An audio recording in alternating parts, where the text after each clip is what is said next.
welcome to this video. This video is the raw footage that was shot from when I did a demonstration at a Rubio Monocoat training day in Wigan.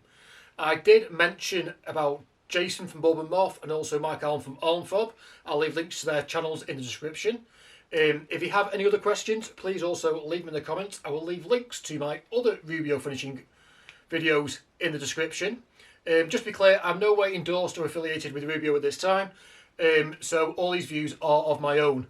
Let's get started.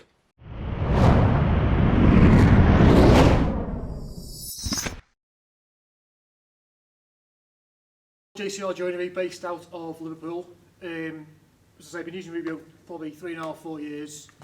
Now it's pretty much all I use on any of my real wood products. So, few of you might know of Tim at Turgworks on Instagram and also YouTube, mainly Instagram. He's set this challenge called a scrap wood build off. So basically take any bits of scrap wood you want, you can determine what you think is scrap, build something, finish it how you want, post it online, tag him in, also Rubio Monocoat, and the hashtag, which is scrap wood build off. And there's some great prizes. Rubio have put up a massive prize. There's stuff from Woodwork Supply, 03A adhesives, I think, e-abrasives. Yeah. There's quite a long list of really good prizes out there. So, first off, the way I finish Rubio is a little bit different to how Rubio themselves say, because I found what works for me and myself. So, I'm not saying it's right or their way's wrong, it's just how I do my stuff. There are videos also on my YouTube channel of pre-colours, pre-aging, how I do all this, sanding processes and everything. But the long and short of it is, I sand all my pieces up to P180, apart from Birch, ignore Birch. But general wood, I sand all the way up to P180. I use the wood prep and I put a trigger in the bottle just for ease, and that way you're not soaking the piece. You get a nice fine mist. I wipe it all out with a lint-free cloth to get, you see how much dirt comes off after sanding. I then let it dry. I give it a good sort of 30 to 45 minutes, depending on temperature and all that. I then come back with a piece of P150 sandpaper, a very, very light D-nib, and then I use a tack cloth just to make sure that any other surface dust is gone, because otherwise the Rubio will bond to it, as you know, because it's basically wood fibre. I pretty much only ever use the beige pads for putting on. I cut them down into sort of sizable chunks that I can use. With the small pieces, one thing I've always done at home as well, 10mm syringes. I get takeaway cups for sauce pots, 4-ounce sauce pots. So if you're only mixing 15mm, just mix it in a little sauce pot, away you go. You don't have to use one of the big beakers or anything like that. Saves on waste.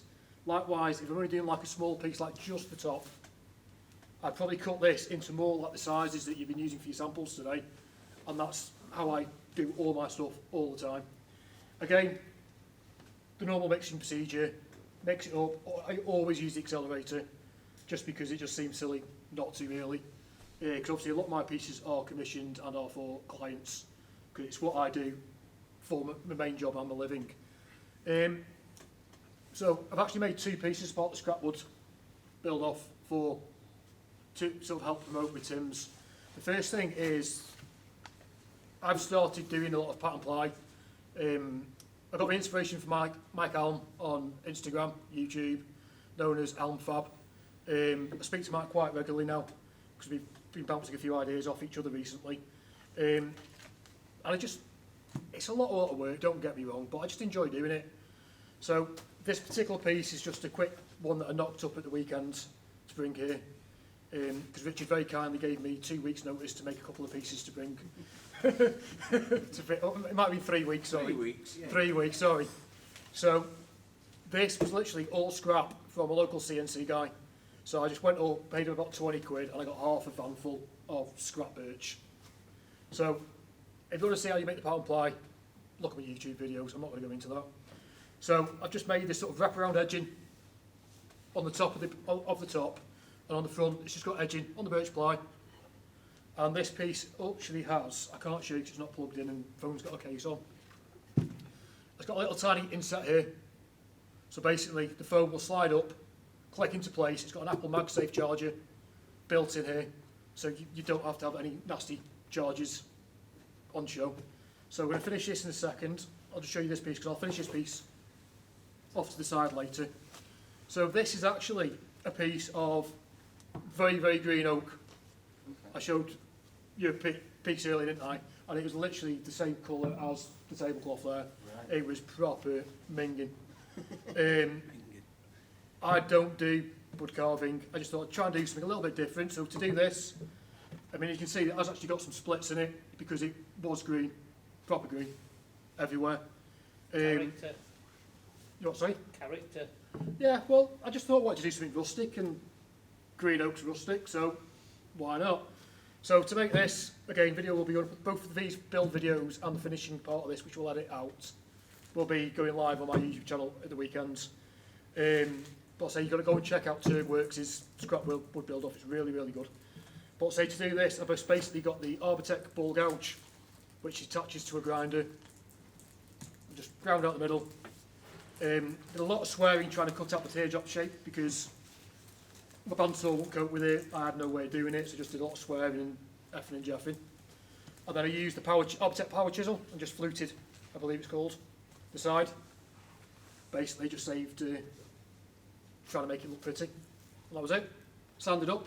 Nice. Another thing I've started doing as well, which I thought was a nice little touch, got these little maker's marks in the bottom. They're done by Fletcher Smelly Cat Creations on Instagram. Really, really good value. So I have these ones numbered, so every furniture piece has a number. I've got some round maker marks that go on flat drawer slides, sides of drawers. So yeah, this was finished up to P180, wood pot, P150, slight D-nib, tack cloth. That's done. Or prepped, should I say, because obviously I prepped them all at home, so I wasn't doing it here, because no one wants to watch that. I think I spent about 5 hours hand sanding all the little flutes, so it was a bad idea. So I found with birch ply that, and I had this problem a long time ago, that it can puddle a little bit on birch ply, because I don't know why, it just does. So I only sand up to 120 grit when using a birch ply. Same if I'm doing a veneer, I'll only do a very light hand sand with a 120, just to give it that, and then I will give it a quick wipe down, make sure the grain's popped, otherwise it goes super furry. Birch ply goes super furry if you do not pop it first, like really nasty furry. So I always just do this to 120, quick wood prep, wipe it off, do it. If you put it on too thick with birch, you've got to be a bit more careful. It puddles really bad. Because I did have a piece, I think it was a couple of years ago, I think Stuart helped me out with, because I just couldn't work out why, with the grain, it was just this nasty, nasty puddle. And it was basically, for some reason, you've got to be extra keen on really wiping it off, things like birch. I don't know the reason for it. So, I've been told that we're doing this in a gris beige. Is that the correct pronunciation? Gris beige? Yorkshire French. Gris beige. Gris beige. For the purpose of this video, that's exactly how you pronounce it. So, What's that? Shouldn't have just opened it. yeah, it was new.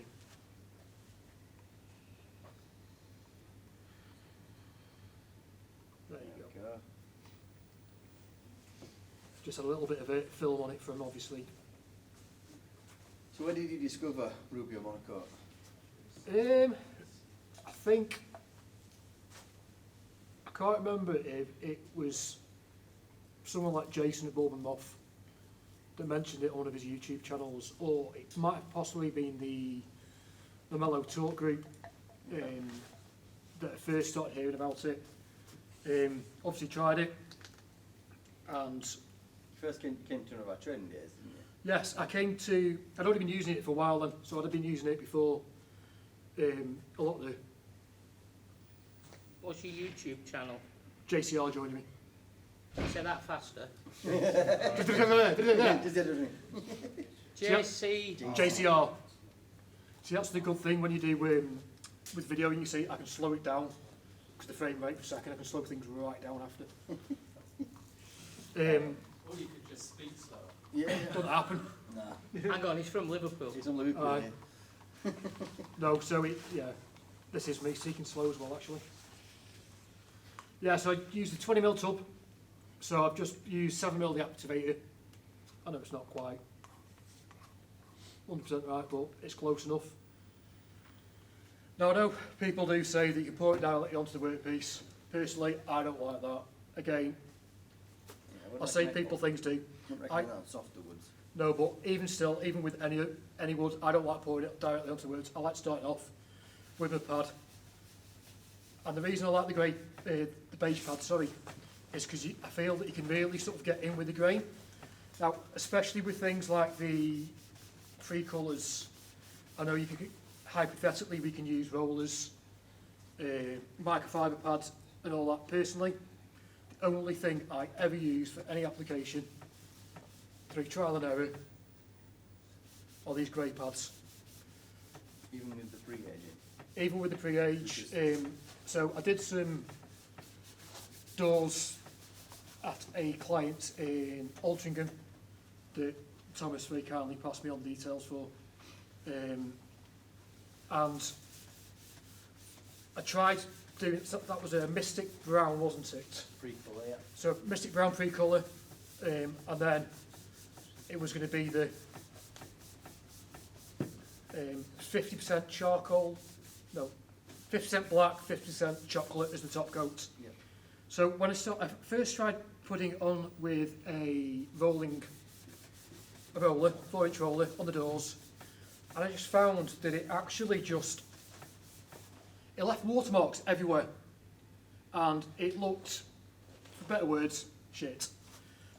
So I had to go back, let it dry, I had to denib it, and it just looked absolutely awful.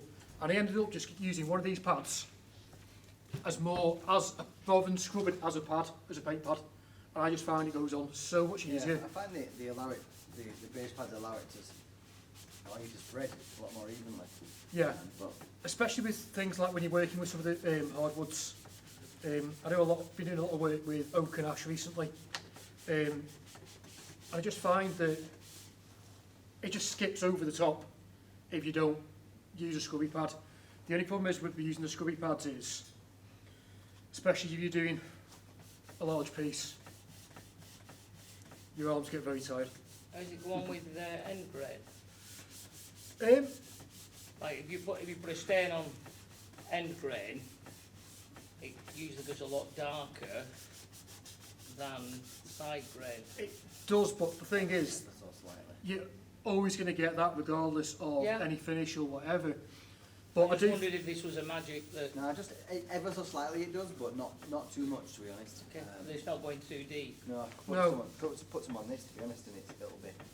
I do find, so I have used it on, I mean, I've got kitchen worktops that I've done for clients that are probably a good 3.5 years old now. And I've not even been back to put any maintenance all on them. Yeah. They're absolutely spot on. So you do find that, so this goes back to a little bit about people's perception of the product. That it's not hard wearing, it doesn't last. It really does. Well, yeah, it does. I mean, let's say, so at least I've got that back. At first I was just saying, it's a new product, we don't like change, we go with what we believe in, you know, whether it be right or wrong. But I've literally, I can turn around now and say, because a lot of the social media groups, especially, I can sort of turn around and say, well, no, you're talking crap. I've got worktops from 3.5 years ago, they look absolutely smashing still. Same, I use it on doors, open air doors a lot. These are what these days are for, are about educating people about Rubio Monocoat and how versatile a product it is, how hard wearing a product it is, how economical a product it is, and how green a product it is. Because one thing they also do, you know, people say, you know, it doesn't last. I'll say, yeah, it does. The other thing, you know, people are saying about the stain resistance. So, I know people have always said it works well and it stains, you know, it protects against all these nasty stains. And again, you're sort of like, yeah, I'm not going to quite buy into that. Now, again, it is something I'd use as a selling point to my clients, not knowing the full answers myself. So, recently I got a piece of prime oak worktop, treated it with the pure, left it for a good 2 weeks, I'd say, to let it dry properly, so there was no doubting. And I did red wine, coffee, ketchup, chili paste, washing up liquid. Do you know all the stuff that you get on your worktops that is really going to knacker them? I left it for 4 hours, which, you know, is a little bit excessive, because if you spill something on your kitchen side, you're not going to go, yeah, I'll leave that. and walk off. You know, wipe it up. But I thought I wanted to go to the extreme. So after 4 hours, I just literally wiped it off with a rag. Now, the coffee, the red chili paste, and the red wine, I think it was, left an ever so slight mark. I mean, an ever so slight mark. I went back with some of the cleaning products that they will go into after, and every single mark came directly off that workpiece. It was absolutely immaculate. It was the first time I actually had the balls to do it, because you just can't. So at least now that video's on my YouTube, if anyone wants to see it. You can actually see how versatile, how hard wearing it is. I always use the accelerator. What I never understand though is it's 3-to-1. You buy a litre, so it should be 333 millilitres. The exact ratio is actually 10 to 3. Right, But people because have you've taken- broken it down into a smaller. because See, never knew everyone that. says 3 to 1, but it is actually 10 to 1. Never Yeah, 10 to knew 3. that. Well, yeah, it always sort of like miffed me like, so I'm going to buy another accelerator. Times 4, it's 10 to 3 already. But yeah, it's Indulging with his own. I always use the accelerator because it just, to me, it's part of the product. You don't use half the product. It's pointless using half the product. Likewise, I know certain other makers do use other mineral spirits for cleaning their workpieces before treating. But again, why? I mean, I use the wood prep, which is a lot cheaper than the raw wood cleaner and the other cleaners. So, but it's designed, it's a system. And Gray will tell you about systems, especially with the Festool. You don't buy the one Festool, you buy the system. And it's the system that makes it work.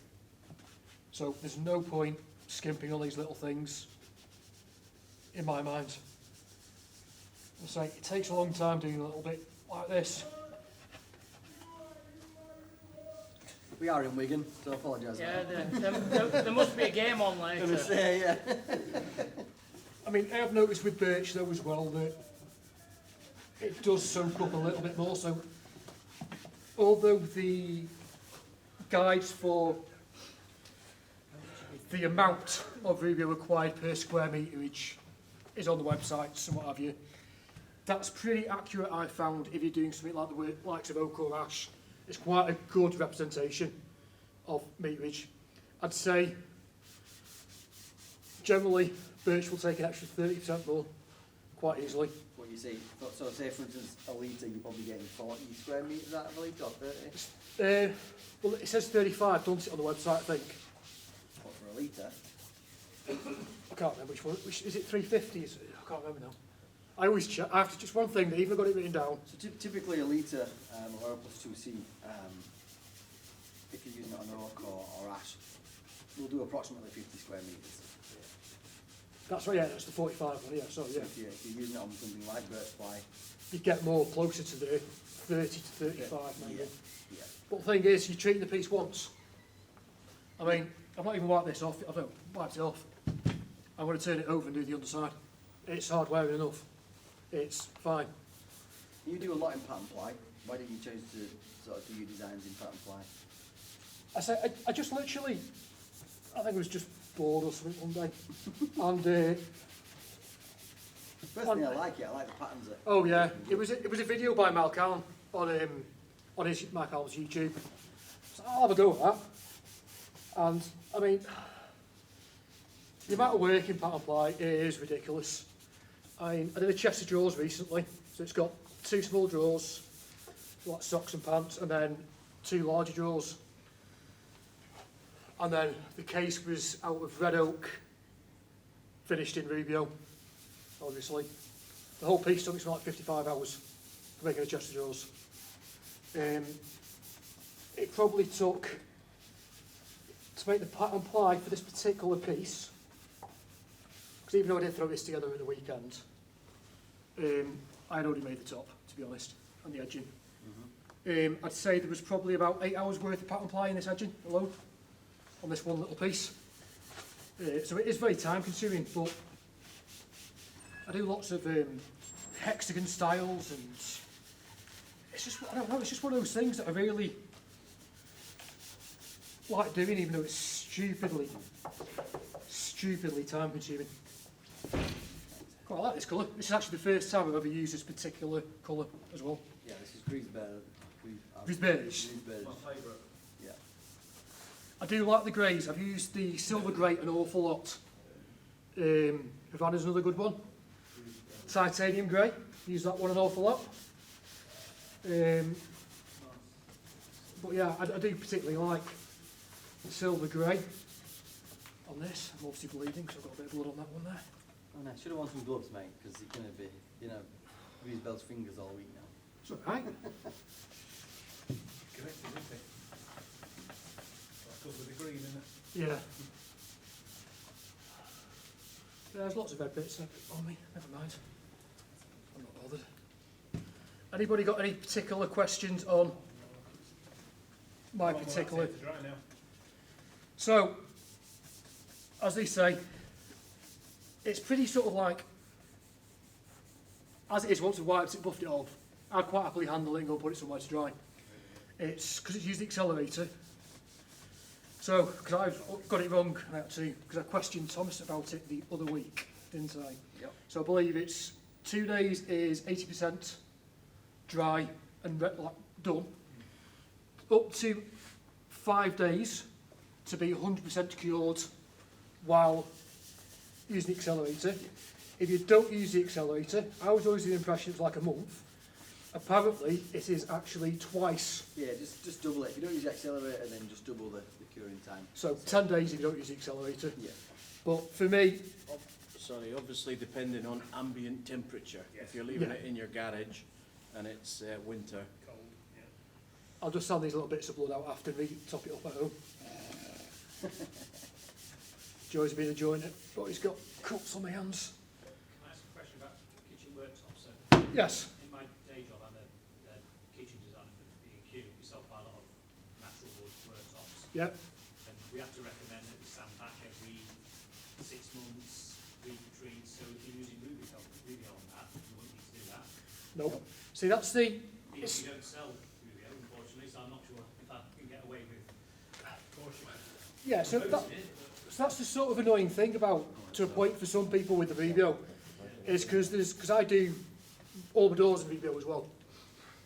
I will not use another product on especially things like kitchen worktops anymore. Don't believe it. So the annoying part is you don't have that maintenance of going back every year, spending a day sanding, retopping up the oil. So you're missing out on that sort of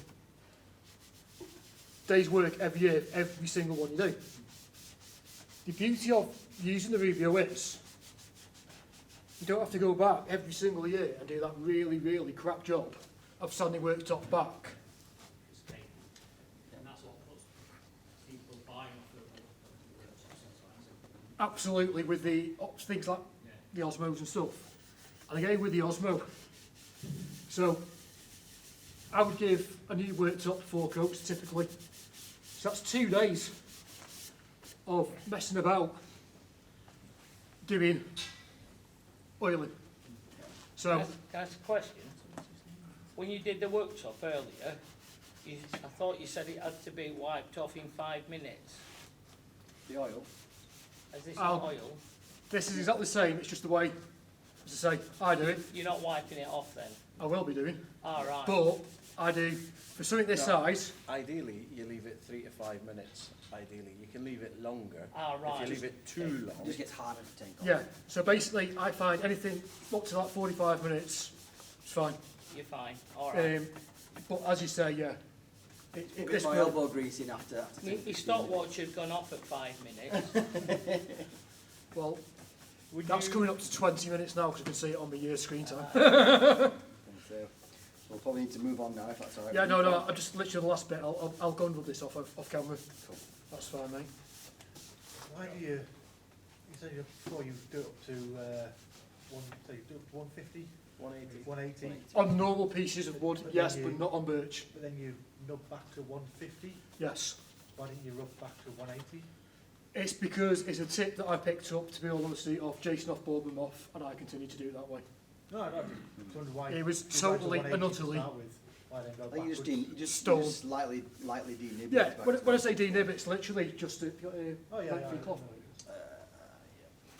And yeah, it's not like it's sound like, it's literally, you're just brushing the surface just to take, it's going to give me a piece about 2 inch square now, The won't it? other thing as well, when you're sanding, certainly when we're sanding our stuff, you can always sand it and it doesn't soak in. Must be something Yeah. else. Great soak in No, no, for it. that's right, yeah. It's just too smooth, you know. I mean, Keep round to I yourself. don't really do more after that, forgive it.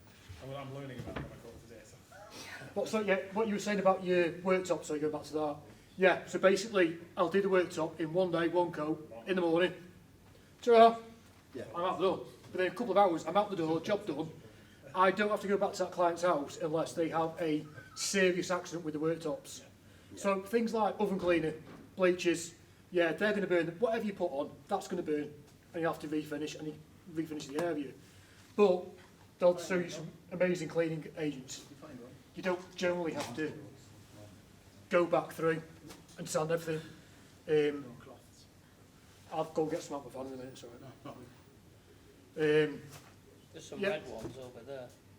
So I'll go and I've got some lint free in my van. I'll do just, I'll do